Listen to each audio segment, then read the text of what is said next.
നമസ്കാരം. Raf talks ഫുട്ബോളിലേക്ക് ഏവർക്കും സ്വാഗതം. FC ബാഴ്സലോണയ്ക്ക് വേണ്ടി കളിച്ച ഒരുപാട് ഇതിഹാസ താരങ്ങൾ ഇപ്പോൾ അമേരിക്കൻ ക്ലബ്ബായ ഇന്റർ മയാമിക്ക് വേണ്ടിയാണ് കളിച്ചുകൊണ്ടിരിക്കുന്നത്. നമുക്കറിയാം, സൂപ്പർ താരം ലയണൽ മെസ്സിയുടെ ഒരു വരവാണ് ഈ മാറ്റത്തിനൊക്കെ കാരണം.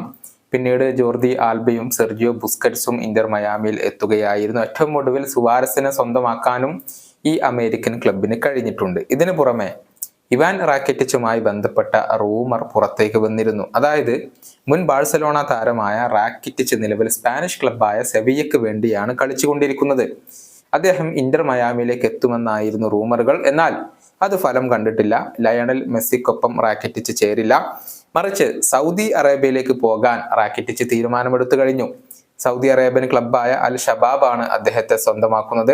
ഈ ട്രാൻസ്ഫർ വിൻഡോയിൽ തന്നെ അദ്ദേഹം സൗദിയിലേക്ക് പോവുകയാണ്. കൃത്യമായി പറയുകയാണെങ്കിൽ അടുത്ത ദിവസം മെഡിക്കലിന് വേണ്ടി റാക്കിറ്റിച്ച് സൗദി അറേബ്യയിൽ എത്തിച്ചേരും. ക്ലബ്ബ് വിടുകയാണ് എന്നുള്ള കാര്യം അദ്ദേഹം സെവിയ്യയെ അറിയിച്ചു കഴിഞ്ഞിട്ടുണ്ട്.